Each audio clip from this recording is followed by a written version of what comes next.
In this video, what I'm going to be talking about is exactly what to expect once you get a place on the student paramedic program with an ambulance service.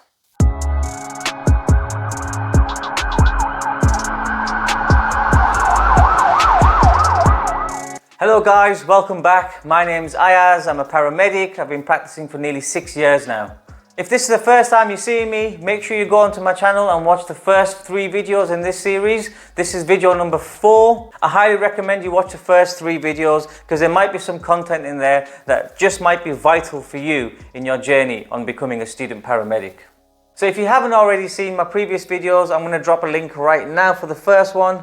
Click on it and make sure you go through each one successively. The aim of this channel is to provide the answers to them burning questions that you might have of how to become a student paramedic, and also a platform for me to share some of my passions within the world of medicine and paramedicine.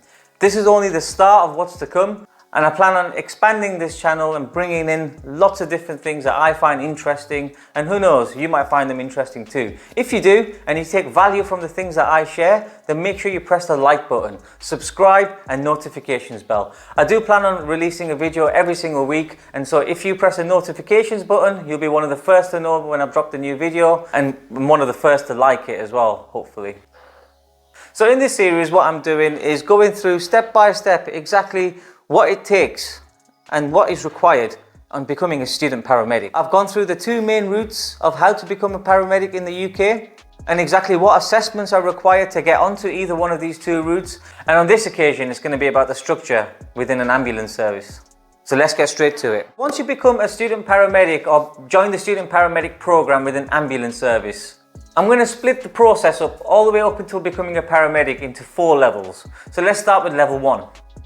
Level 1 consists of you becoming an AAP or acquiring a level 4 diploma in advanced ambulance practice, and that consists of a 14-week course within training school or student paramedic school or tech school or whatever you want to call it, but it's 14 weeks of classroom study to get you up to the level of a student paramedic or a trainee technician, or what is now known as an AAP.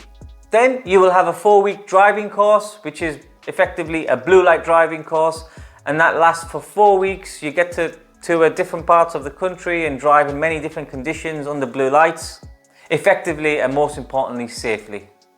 During level 1 in the classroom, you're expected to be learning throughout the whole time. So for a lot of people, the jump from GCSEs is quite high, and so it is very intense. So be prepared to do a lot of learning.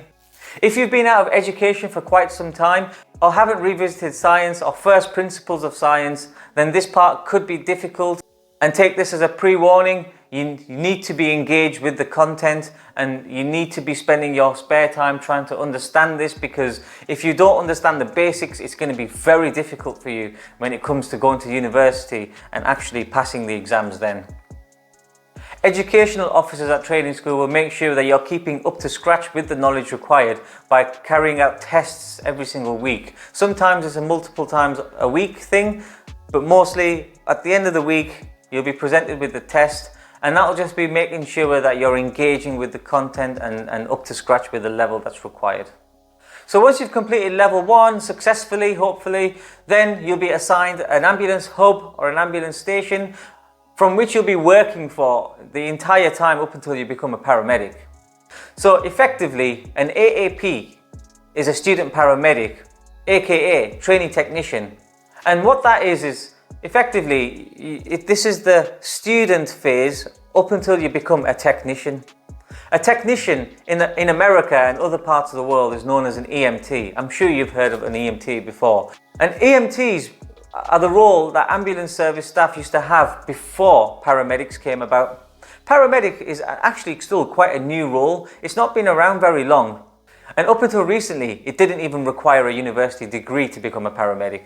You're going to attend the same jobs. You're going to be going out to patients in all sorts of different situations with all sorts of different conditions. And so in terms of exposure, there's no difference. You'll be exposed to the exact same things.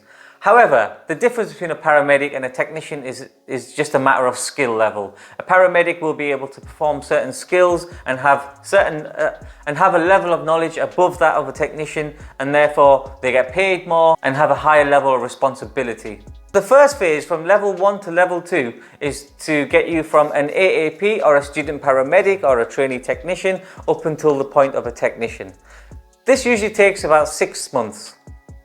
In that 6 months period, you'll be expected to work as a third man here and there, but majority of the times you'll be crewed up with another paramedic, and this is your learning period.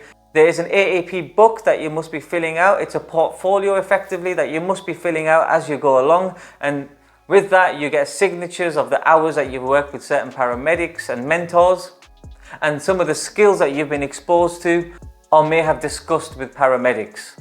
This effectively is your logbook or evidence of you attending a variety of different things and having worked and accumulated a required number of hours before being eligible for your next promotion up to a technician. But that's not all. It's not just a portfolio. You do have to go through 2 in-service examinations, sometimes 3. It changes all the time, but let's just stick to 1 or 2. So an in-service examination pretty much is educational officers come out from training school, people that you may have known previously, and they will work with you as a third man and observe how you are on the road. They'll see how you manage jobs, how your thought processes are and what skills you use, and pretty much to see if you're safe enough to carry on. If they deem you safe enough and at the required standard, then they'll sign you off. You'll have a submission date for your portfolio, then hopefully, fingers crossed, you'll pass that and then you'll be promoted to a technician. Now, a technician is a fairly standard role within an ambulance service, especially on the front line. Technicians pretty much made up the majority of ambulance services within the UK up until recently. Now the goals have changed, the population's requirements have changed, and now most ambulance services are trying to get a paramedic on every single vehicle, but technicians are always going to be there, and it's a career and a job title in its own right.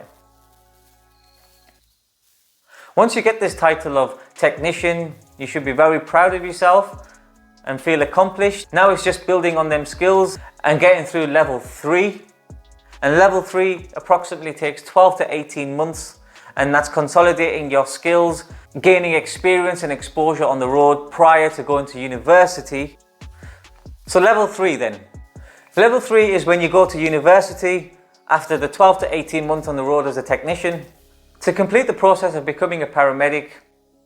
However, there is some restrictions for the first 2 years, but that's level 4 and we'll go on to that next. So at university, so you'd be expected to carry out 2 university placement blocks and 2 back on the road placement blocks. Now, each block is around about 8 weeks. So you go to university for 8 weeks to begin with, and during them 8 weeks, you'll be expected to increase your knowledge. There will be some assessment as well, and you'll be learning some new skills such as cannulation, intraosseous, so that's pretty much drilling into someone's bone. Used to be intubation. I'm not sure if they still teach intubation because it's a skill that's now starting to fade out of paramedic practice. Then you'll move on to the first block, back out on the road. So you've done 8 weeks at university. Now you're going to go out and do 8 weeks on the road, and you'll be working with a mentor, accumulating third manning hours and mentor placement hours.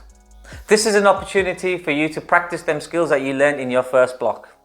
So once that 8 weeks back out on the road is completed, you'll go back to university for a further 8 weeks, and this is your last block at university. This part of it is a lot more assessment heavy. There will be more assessments, and it will be all the last bits of assessments that you are expected to carry out. This will include things like an advanced life support OSCE, a pediatric life support OSCE, a trauma OSCE, a conscious patient OSCE. There'll be anatomy and physiology exams, pharmacology exams, and who knows, they might add more, they might take some away. Then you'll go back out for your final 8 weeks on placement block back at your ambulance station or hub. You'll be carrying out these last 8 weeks with, again, your named mentor and other qualified mentors, and that mentor will sign you off, assessing the skills that you've displayed and knowledge that you've gained and discussed on shift.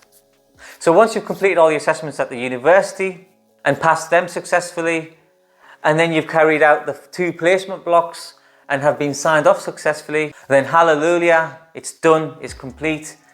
You're ready to become a paramedic. You'll send off your registration documents to the HCPC and then just await a registration date.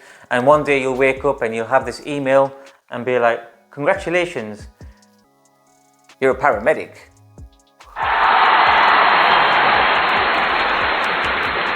But it's not all over just yet. It's just level 4, and level 4 is a 2-year consolidation period. It's your NQP, newly qualified paramedic period.